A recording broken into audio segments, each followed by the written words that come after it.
Hey guys, it's Lucky here, and today we're going to be going over the Stamina Necromancer. This is going to be showing you how to build both a solo and a group version of the Stamina Necromancer. As always, the Stamina Necromancer is in amazing shape. It's one of the hardest hitting classes in the game, the single best AoE damage class in the game. It's got crazy good parses, great damage, great bursts, great utility. It's just a really well-rounded class, very much benefiting from the fact that it was the most recent class added to the game. They just kind of really knew what they were doing when they made this one, and it shows. There were some interesting changes to the Necromancer made recently, so we're going to be taking advantage of a class spammable instead of using a weapon spammable, which is nice for enhancing class identity, something I'm a fan of. We're going to be switching over to the Scythe, which feels great. It brings back life every time we use it, and it does really solid damage. It doesn't cost too much for being an AoE ability that heals. It's actually very good. We also, in the patch notes, got confirmation that really nothing is going to change in terms of gear and skills that we're going to want to be putting on these builds. So this build is going to be effective for a very long time, because we know we're still going to be able to use it for the rest of this patch and all the way through the next patch. So it's going to be good for a long time now. As always, be sure to follow along with this. We'll have the written guide in the description down below. The written guide is going to have all the gear listed. It's going to have all the enchants, all the traits, the weights, everything you need to know for the armor in a much easier to follow guide than me reading it out to you. It's also going to have champion points. It's also going to have skill lineage, which tells you where skills are located. If you use my videos before, you know the deal. If you haven't, be sure to check out the written guide. They're incredibly helpful. Okay, first up, let's talk about the race. For the race, I'm going to recommend Dark Elf, but you could also choose Orc or Wood Elf. Those are two great options, but Dark Elf is the play right now. It's got extra mag, extra stam. So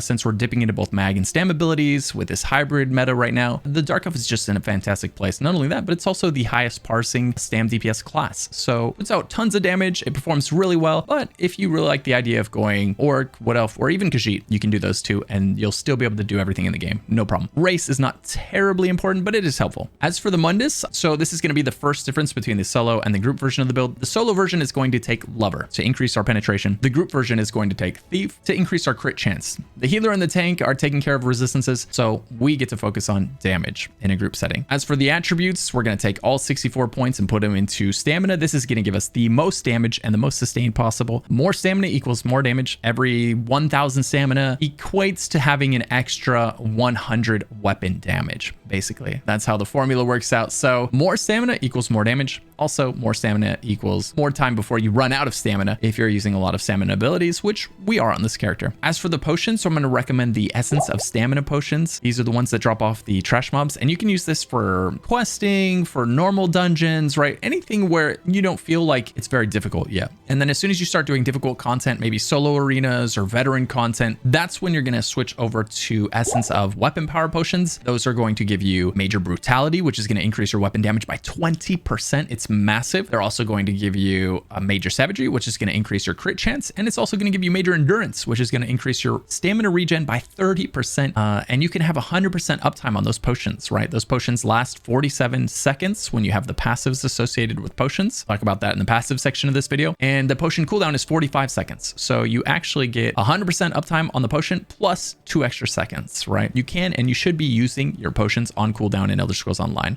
They're a big part of your sustain and your damage in this game. They're not to be taken lightly. Okay. And then next up, we have the food. As for the food, I highly recommend using Lavafoot Soup. This is going to give you 5,000 stamina. And remember what I said, the more stamina you have, the more damage you do, right? So that's a lot of extra damage. And it's also going to give you almost 500 stamina per second. So that food gives you a lot of damage. It gives you a lot of sustain. And the great thing about Lavafoot Soup is you can use it at level 1 all the way to level 3600 if you want. So I highly recommend grabbing it early and always having some on you. It's really cheap. It lasts 2 hours. One dungeon run will pay for 2 weeks worth of food if you want, right? Like, it's very cheap. Don't skimp out on your food, especially for something like Lavafoot. It's very cheap. It's at every guild trader. They're always selling it everywhere. Make sure you grab some, but also check prices. Check a few traders. Don't get ripped off. Okay, now that we've got consumables out of the way, let's dive into the gear. First loadout I'm going to give you is going to be for people that are willing to do trials, and it's going to use Stormfist as the monster set. Stormfist is fantastic because it has a massive damage proc that does great damage to the enemies. And then the one piece bonus for Stormfist also gives you stamina sustain. It gives you a line of stamina regen, which is just fantastic for solo content. And it's great on the Dragonknight, as they are known to have a harder time with sustain in general. So love Stormfist on the DK, highly recommend it. If you're in a group content and sustain is not a problem, you could always switch that out for Zons for the higher single target damage in like a parse situation if you want to. On the body and the front bar, we're going to be wearing Relican. Relican is a 5-piece set from a trial, and it's going to result in the highest single target damage in the game. It's a great set. It does good damage. Highly recommend it. It's a good set. And then on the jewelry and the back bar, I'm going to recommend Pillar of Nirn. And Pillar of Nirn is the highest damage proc set in the game.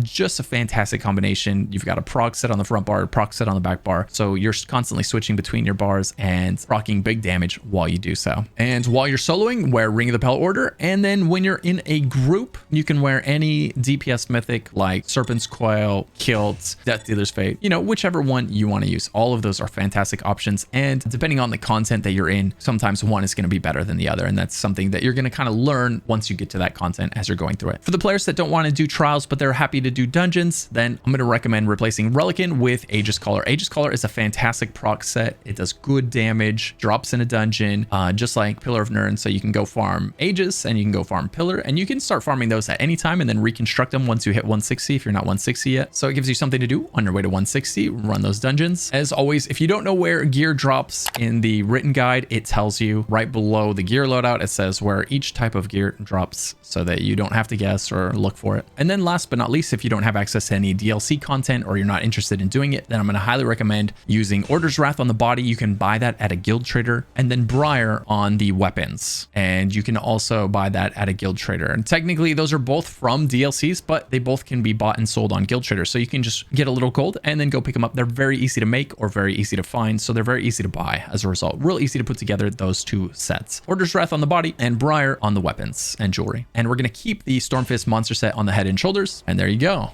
You've got a really hard-hitting solo build with no DLC gear.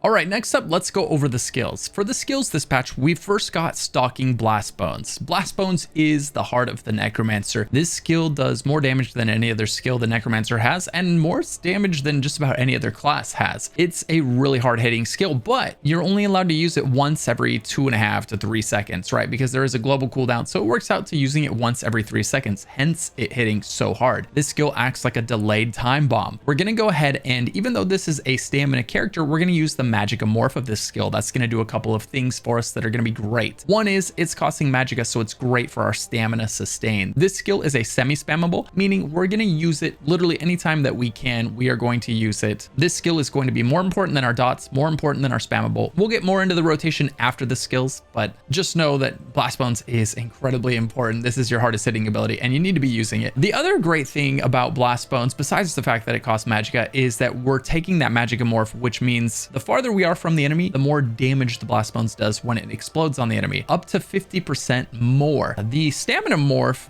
really just prevents the enemy from healing itself as well, which is only really effective in PvP. Your PvE enemies aren't healing themselves in the middle of battle, not in any way that's meaningful for you. So getting up to 50% extra damage out of a Blast Bones cast, now that is huge. Definitely going to take advantage of that. So we're taking the Magicka version, which is called Stalking Blast Bones. Next, we're going to be using Ruinous Scythe. Ruinous Scythe is a conal attack. You sweep the air in front of you with your scythe. It's going to damage everything in front of you, and it's also going to heal you for 3,000 health when you hit an enemy, and then an additional 1,000 health for each enemy you hit after that. So using this, you're going to chunk your own health pool in a positive direction every time you swing your scythe. It's a solid skill. It's got good class identity attached to it. It's just fun to use. It's very effective all the way from really low levels to really high levels, making it a nice addition to the build. This is going to be the spammable. So anytime you're not casting Blast Bones and anytime all your dots are already ticking, you're going to use your scythe. When you're in a group, instead of using Ruinous Scythe, you're going to use Silver Shards as your spammable. Silver Shards is a great single target attack that also has a little bit of cleave to it. It's not healing you, but it's going to do more damage than your Ruinous Scythe will. And since you have a healer behind you, the extra healing you get from Ruinous Scythe is kind of wasted and pointless. You don't really need that. So if you want to lean into more damage, more glass cannon when you're in a group, which is typically what we do, then you're going to take Silver Shards. shards as your spammable instead of Ruinous Scythe. Next up, we have Deadly Cloak. Deadly Cloak is one of those abilities right now that is just so good. It's hard not to use. It's a 20-second AoE dot that explodes around you. So if the boss moves and you move to it, you don't have to recast it because you are the epicenter of the explosion. It's great for that. Not only that, this ability is giving you major evasion, which means that all AoE damage done to you does 20% less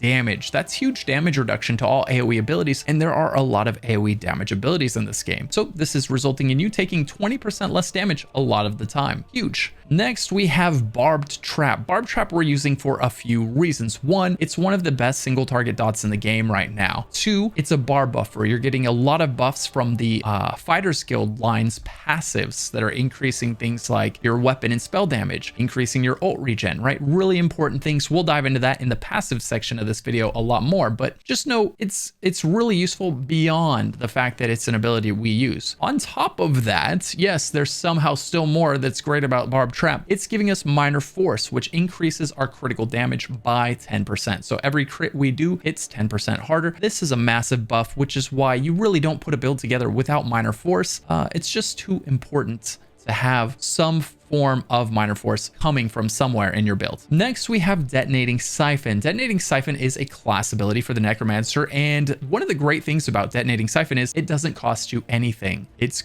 literally, if you look at it, it's got zero cost. There's no magic or stamina cost to it. So it's one, great for our sustain, two, fantastic for our damage. The Detonating Siphon version of this morph explodes at the end of the dot, doing substantial damage. So it's a really good dot. It explodes. It hits everything between you and the target, and it also doesn't cost you anything to use it. So good for your sustain. It's also a bar buffer, as you'll see there. It says while slotted, your damage done is increased by 3%. So boom, just a flat 3% increase in your damage just because the skill is on the bar. That's kind of huge. Not to mention the fact that it is going to dip into class passives that are also going to enhance your damage, and we'll talk about those in the passive section of the video. Just know this skill is great for a lot of reasons. The damage that it's doing by being used is just one of them. It's also got class passives, bar passives, really good skill, and that's why we're using it. Next, for the ultimate, we're going to be using Flawless Dawnbreaker. Flawless Dawnbreaker is our front bar ultimate, which means it's a bar buffer, really. That's what the front bar ultimate is for. Generally speaking, we don't use our front bar ultimates in ESO, not in the current setup of the game. You're going to use the back bar ultimate, right? Because only one ultimate is going to be the best ult, right, in terms of putting out damage. And so we put the front bar ultimate as the best bar buffer, which happens to be Flawless Dawnbreaker because it's dipping into those Fighters Guild passives once again, which are helping us to increase our weapon and spell damage, as well as give us extra ult regen every single time we kill an enemy. So really nice. You always, you really want to have at least one Fighters Guild ability on that front bar,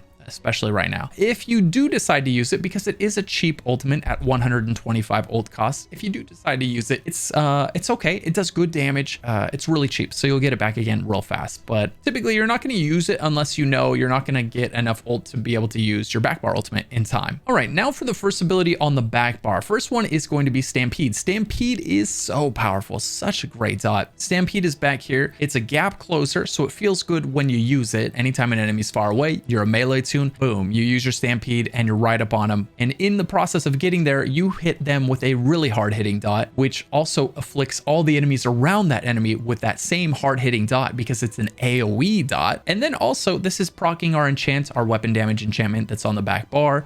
So all around, this skill is just, it feels good, it works good, and it does a lot for this build. Next on the back bar, since we're using a two-hander, we're going to take advantage of Carve, one of the single best dots in the game right now. Carve just hits so hard, and plus if you recast it before it expires, it enhances the length of Carve. So the first time you use Carve, it's going to be 12 seconds. The second time you use it, it's going to be 22-second length dot. So you can forget about it for 21 seconds. And then if you use it again before it falls off, it'll be a 32-second dot, which means you can forget about this skill for half a minute. That's great. That's so much damage for just using 2,700 stamina. One time you get a 30-second dot. That's huge. And this is a conal dot, so it hits everything in front of you when you swing your weapon, putting this massive dot on them. Just a really great skill, a really great back bar dot nowadays. So we're going to take advantage of that. In a pinch, like if you feel like you've got too much pressure on you, because of the way we have this build set up, where you have 5 pieces of Pillar of Nirn on the back bar and 4 pieces of your Rally, right? Or your whatever other set that you're wearing, Aegis. So because you have 4 pieces of one set and 5 pieces of another, and you have a mythic item, and you have your 2-piece monster set, you can actually spend some time on your back bar and do a ton of damage back there. Your back bar is not weak the way we're putting builds together right now, or at least the way I'm doing it. So feel free, like in a pinch, if you have got way too many mobs on you and you feel like, oh man, I don't feel safe, I feel like I'm in a bit of danger, go ahead and swing the carve a couple extra times, because every time you use this amazing dot, it's also putting a nice thick shield on your character, helping to protect you from dying, while also lacing them with that dot, which if you're wearing the Ring of the Pale Order is healing you, because every bit of damage you do brings back life. All right, next, the third ability on the back bar is going to be Resolving Vigor. Resolving Vigor is just a fantastic burst heal. Almost 21,000 health over 5 seconds, unbuffed, right? So when we're buffed in the heat of the action, that's actually a much larger burst heal than it's showing in these numbers. And after casting it, we get Minor Resolve for 20 seconds, increasing our damage reduction even further. So it's a burst heal, and it makes it so that we take less damage by giving us Minor Resolve. We are also going to grab Major Resolve, but we'll talk about that when we get to that skill. All right, next up is another ability that changes depending on whether we're doing solo or group content. It's the same skill, but you take one or the other morphs. Unnerving Boneyard is the solo version. That's the solo morph. That's because this version of the morph is going to give us Major Breach, which is something that we need as a stamina tune in solo content. We need to make sure we get our penetration high enough and the enemy's resistance is low enough. So you take advantage of Unnerving Boneyard. This is going to give us that Major Breach, which reduces their resistances by 6,000. That's huge. Also, another great thing about Boneyard is when you use it, if there's a corpse on the ground, it's going to consume that corpse to do 30% extra damage, making it a fantastic dot. It does great damage, and it's going to cost Magicka, which is great for our sustain as a stamina tune, dipping into that mag here and there rather than using all of our stamina for all of our abilities, which would be really hard to sustain, right? So consumes the corpse for extra damage, and you always have a corpse on the ground because your Blast Bones leaves the corpse every time it explodes, and you're using Blast Bones every 3 seconds, right? So every 3 seconds you're creating a corpse on the ground.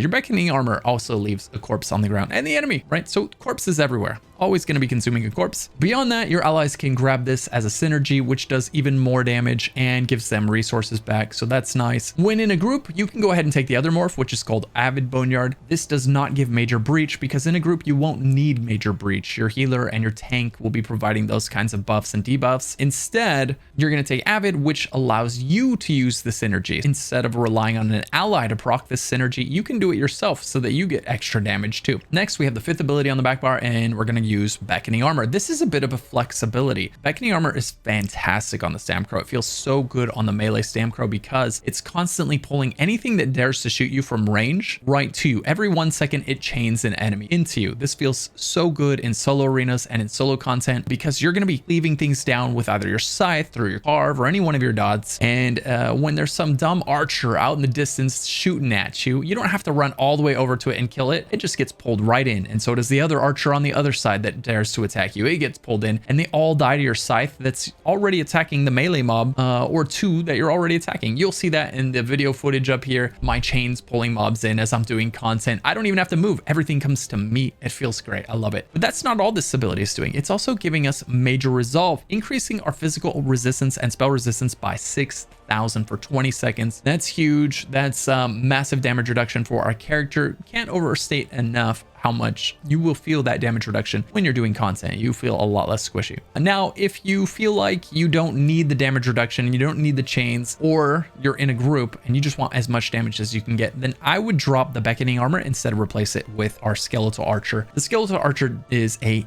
incredible single target dot. Every attack that it does more damage than the attack before it. So it's important when you use the Skeletal Archer to never recast it before it expires. Exactly the opposite of Carve, right? So with the Skeletal Archer, you want it to expire, fall all the way off, and then use it because the last attacks that it does are by far its hardest hitting. Each attack does 15% more damage than the attack before it. just huge, right? So never recast this one early. Make sure if you use it, you always let it expire before recasting it. And then finally, for our back bar ultimate, we're going to go ahead and use Shooting Star. Shooting Star just does a ton of damage. It's just a really impactful ultimate. And also in group content, you don't need your Colossus because right now tanks are wearing sets like Turning Tide and Azure. So they're already bringing major vulnerability, the same debuff that your ult would have brought. So we don't need it anymore. We don't need the Colossus in group content. However, if you're doing unorganized group content or if you're doing solo content, there's nothing wrong with using Pestilent Colossus because there's a good chance you don't have someone bringing Turning Tide or Nezare, right? And you do want that major vulnerability. So feel free to use Pestilent Colossus instead of Shooting Star, especially if you don't have Shooting Star yet. Pestilent Colossus is still a fantastic ultimate that hits really hard in a very large area. Next, let's quickly go over the Necromancer rotation. The Necromancer rotation is based around its Blast Bones. Everything is kind of centered around the Blast Bones. It's going to work a lot like all the other classes in that the gist of the rotation is get all your dots down, get your buffs up, and then use your spammable, right? But the difference with the Necro is you're going to do that while casting Blast Bones every third ability. So you'll do Blast Bones and then 2 dots and then Blast Bones and then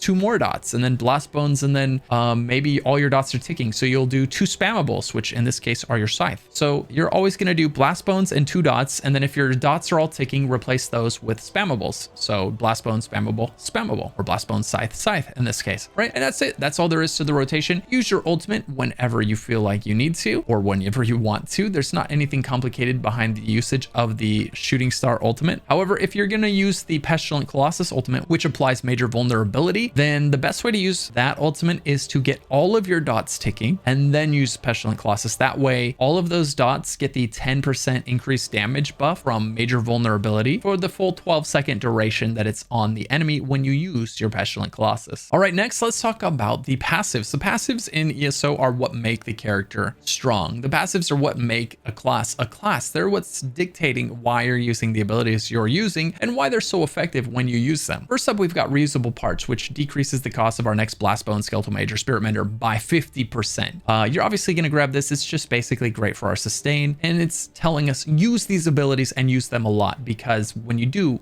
it costs you 50% less. Next, we've got Death Knell. Increases the critical chance against enemies under 25% by 8% for each Gravelord ability slotted. The current bonus is 16% when we're on the front bar. This passive used to be 10%, then it was nerfed down to 4%, and now it's back up to 8%. So it's actually a pretty decent passive now. The thing about this passive is it's only going into effect when the enemy is under 25% health. So, you know, for most of the battle, it's not doing anything, but then in execute, that's when the Necromancer really starts to shine because they're getting all of this extra crit chance. Next, we have Dismember. While a Gravelord ability is active, your spell and physical penetration are increased by 1500. You will always have a Gravelord ability active because you will always have Blast Bones going, at least you should, or you'll always have a detonating siphon on the ground where Blast Bones is or was, right? So between Blast Bones and detonating siphon, you should have near, if not 100% uptime on increased penetration, which is great for the Stamina Necromancer, especially because Stamina tunes have a harder time getting all of the penetration that they need. Necromancer gets 1500 of it right here. Next, we have Rapid Rot. Rapid Rot increases your damage done with damage over time effects. This is why Necromancers have one of the most complicated rotations in the game. They are so dot heavy because they have a buff that says use lots of dots on this class. You're a dot class. You get a buff specifically to dots. Okay, so then we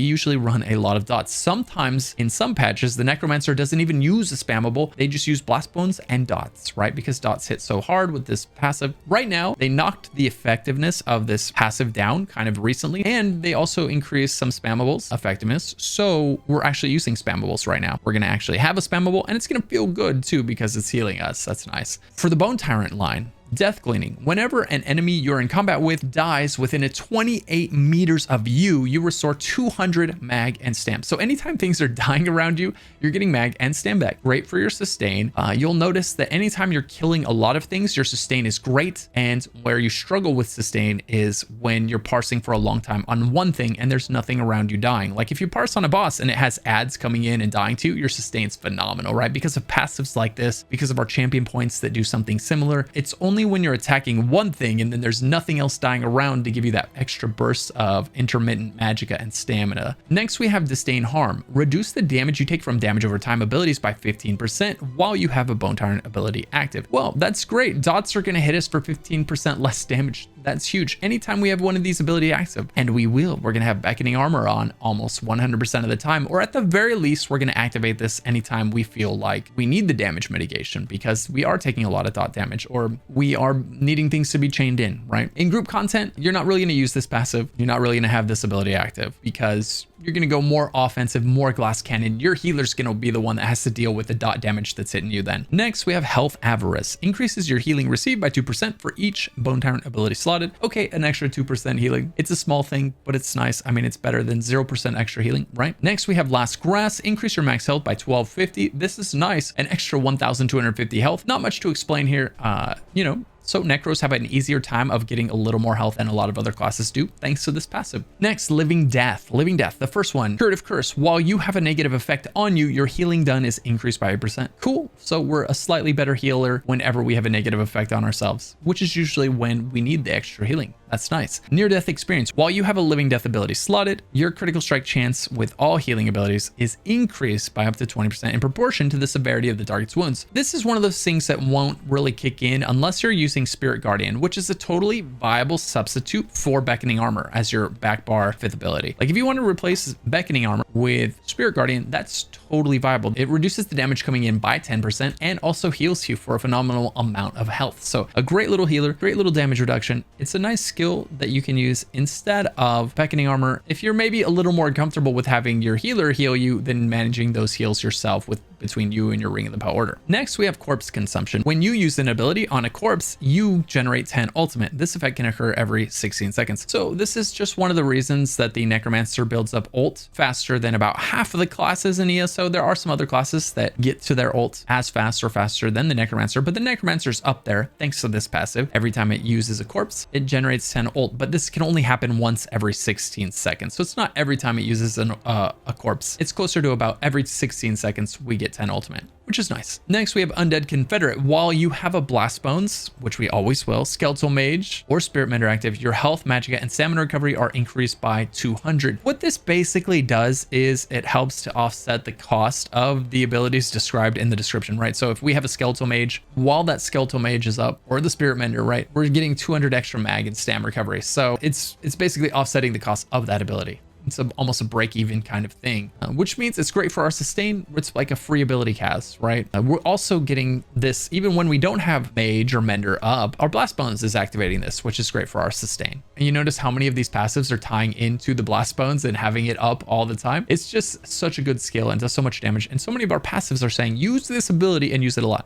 Next, we're going to take all the two-hander passives because we are using two-hander on the back bar. And one thing that's important to know about the two-hander is your light attacks cleave because of the first passive. So every time you light attack something, it hits up to 3 targets around that target. That's why two-handers are so great for cleave damage. Even your light attacks cleave. And then also we have the heavy weapons passive, which describes why we're using the sword as opposed to the maul or the axe, right? And that's because the sword is increasing our weapon and spell damage by 284, which is effectively going to result in the most amount of damage possible for the Necromancer right now. The rest of the passives here are going to be great for basically just helping our sustain with a two-handed weapon. The next weapon we're going to talk about is the dual wield weapons, and we're going to be dual wielding because of the final passive in the dual wield tree, which is Twin Blade and Blunt, which says for each dagger we wear we get 812 increased crit chance. So dual wield is the most effective way to increase your damage because dual wield provides so much extra crit chance. So we're going to be using 2 daggers because of that passive right there. If we had worn the maces, it would give you extra penetration, or the swords would be extra weapon and spell damage, right? Each weapon gives a different buff, but the daggers right now are the most effective. And then same thing as two-hander. The other ones are going to just be there increasing our damage. A really common question I get when I say grab all of these passives, people say, wait, it says it only applies to weapon abilities.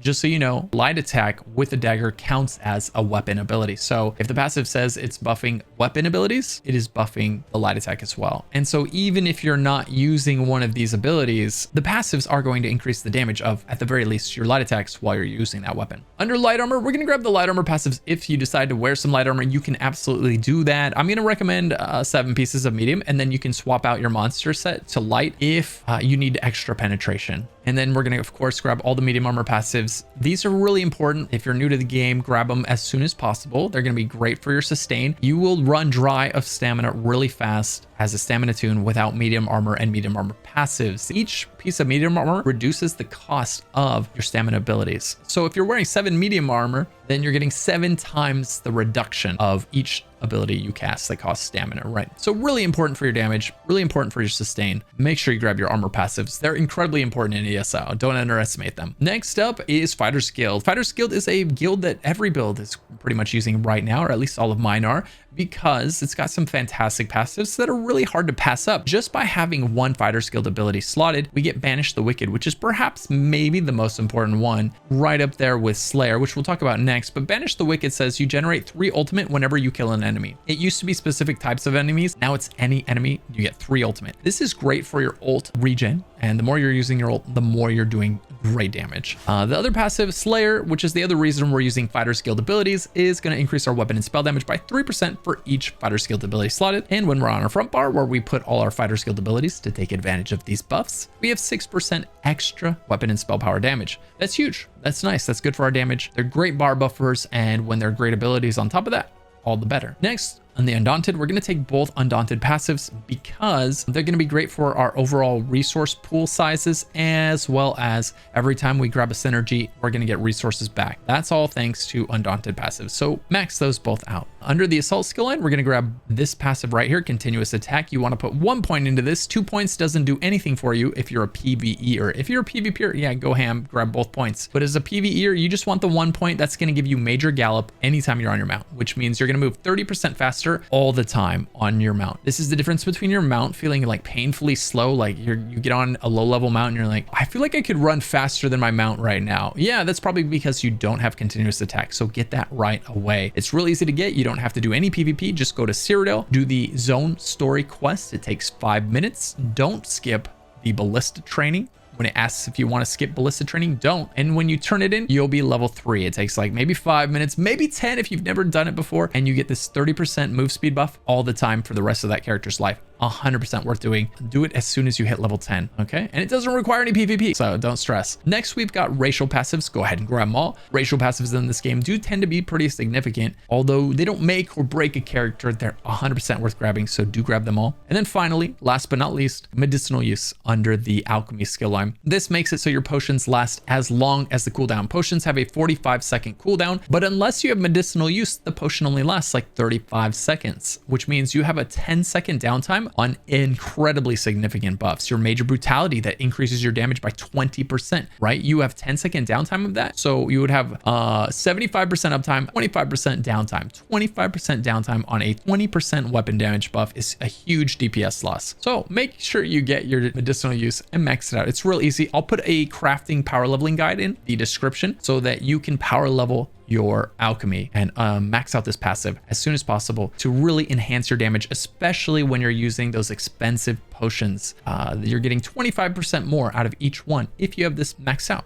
Champion points. Champion points are so important, so make sure you're investing those champion points once you start unlocking them post level 50. Those will be in the written guide, which is linked down below, both in the description of the video, and I'll have a pinned comment to all like relevant links for this build. All right, that covers absolutely everything that you need to know to make the Stamina Necromancer and to play it like an absolute Chad, to destroy all the content in the game with this build like it's capable of. I've done it personally. I've run this exact build through Vet DLC, Trials, Vet DLC, hard modes, veteran arenas, right? It does it all, and it does it really well. The Necromancer, like I said at the beginning, is such a good class, so enjoy it. Thank you so much for watching the video. Be sure to check out the written guide if there's any detail that you missed, and if the written guide doesn't answer your question, leave a question in the comments below, and I will try to answer every single question that you have. If you haven't already, be sure to follow and subscribe to the channel. This is a new second channel just for builds like this, so if you're interested in seeing more ESO builds and event guides and things like that, be sure to subscribe to this channel. And a massive thank you to my YouTube members for keeping the channels going. Thank you so much for the extra support and helping me do what I do for you guys. All right, guys, I hope you have a fantastic rest of your day, night, or evening. And if you're not sure what to do next, maybe check out one of the videos popping up on screen right now.